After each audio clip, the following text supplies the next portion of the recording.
G'day people, how you going? This is Glenn back with another English phrase that we use here. And this one is used to explain people who are behaving foolishly, being fools, or being deceitful because they don't want to reveal their true intentions. And we call this playing funny buggers. And later on in this video, I will show you how someone is being deceitful or being foolish and how you can use it in a sentence. So stick around and I will teach you how to use this phrase, playing funny buggers. Okay, so when someone is playing foolishly, well, take this instance.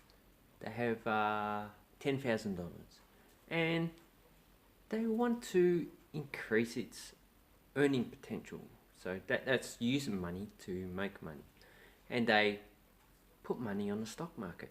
Well, a lot of people do this, but they do not do their research. So they choose a stock, they see a little bit, it's gone up and down, and other people say, oh yeah, that's great.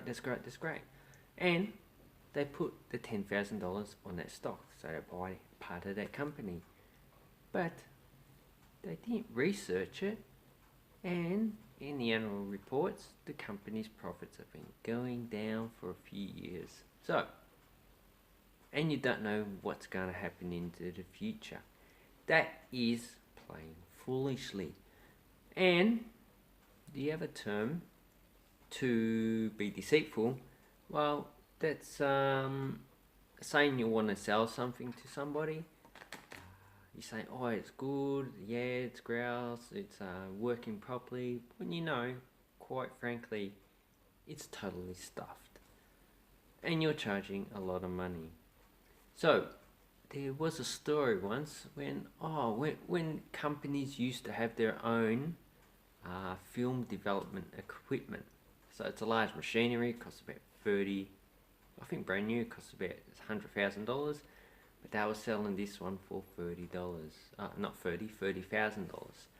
So someone wanted to buy it, but they knew it was dodgy, it had some problems. So go, right, I'll buy it for $30,000 because I can fix this. But then someone else come along and they were going to buy it for $40,000.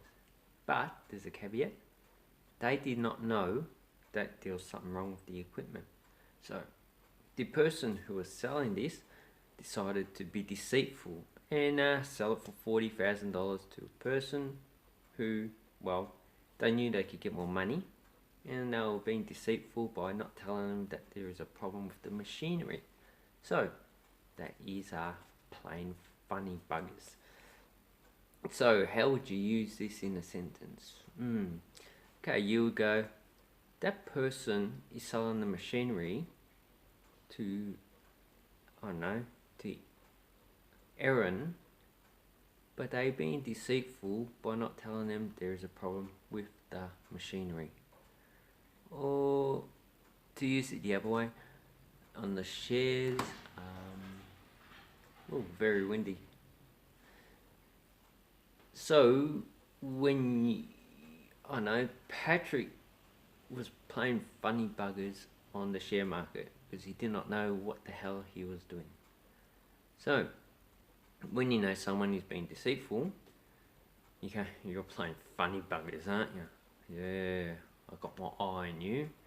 Or when they're being foolish, I don't know, you just say, oh, don't play funny buggers, you don't know what you're doing. So that is two different ways playing funny buggers can be used in a sentence. So I hope you learned a new phrase today, a new sentence or a new word on my channel. I have lots of expressions that we use in Australia that we don't use around the world, especially in the United States and Britain. And if you actually like anything that I do, please give the videos a thumbs up, subscribe to my channel down below, and I can teach you more Australian English every week. And yeah, have an awesome Bonza day, mate. Hooroo. So, I hope you learned a new phrase today, a new sentence or a new word on my channel. I have lots of expressions that we use in Australia that we don't use around the world, especially in the United States and Britain. And if you actually like anything that I do, please give the videos a thumbs up, subscribe to my channel down below, and I can teach you more Australian English every week. And yeah, have an awesome Bonza day, mate. Hooroo.